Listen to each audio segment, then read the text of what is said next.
So my first inspirational woman is Malala Yousafzai.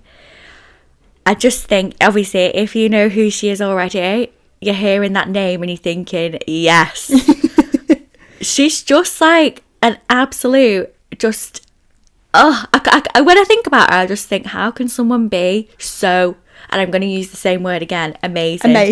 Like, how? I just don't understand. So if you haven't heard of her, I'm going to introduce you to her now, and are you ready to have your mind blown? Because I wouldn't be ready, me. So she was born in Mingora, I think that's how you pronounce it, Mingora, in Pakistan in 1997. Her father was a teacher and ran a girls' school in their village, which is sort of unheard of over there, because I feel like it was all about boys being educated, but not girls. And that's like, I'll go into that in the story.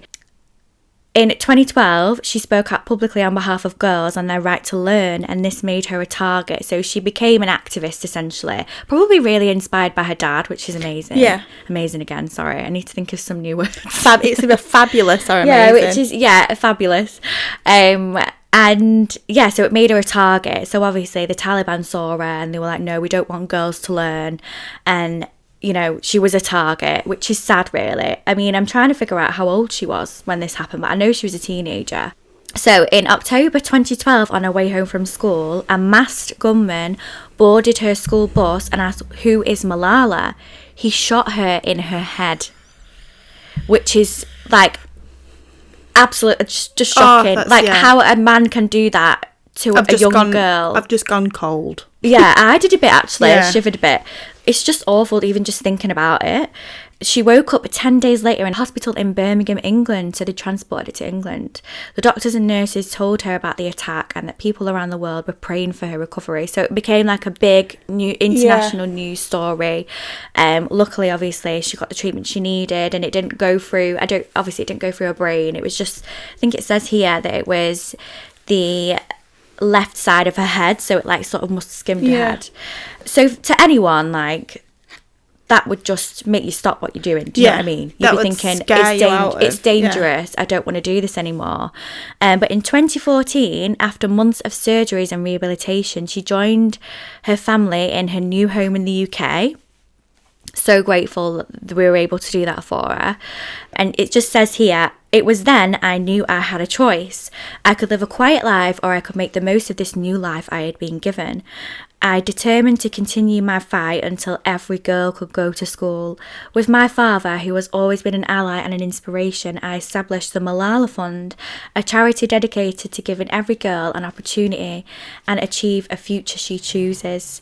In recognition of our work, I received a Nobel Peace Prize in December 2014 and became the youngest ever Nobel, I don't know how to say this word, Nobel Prize winner. Which is just like a Nobel Prize for her activism and her work. And she obviously became a bigger target because of all this. She had like so much media attention. Just it's as if amazing. She thought that her values and what she wanted to do with her life was bigger than her life, if that makes sense. I find that completely like selfless. Oh yeah, like she got shot in the head. You can't get so close to death. The PTSD she must have from that, yet she still was like, nope, this has given me a platform, obviously because of everybody was worried about her and wanted to. She was in the mainstream media without her knowing. She was like, right, now I have this platform, I'm going to use it to...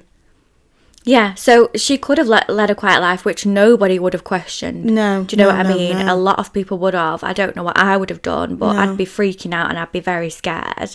But obviously, because of all the media attention that she had, she was like, I could do even more amazing things with this. Yeah. It's just, it gives me goosebumps. Yeah. I think Malala, is there anyone more incredible than Malala? I don't know.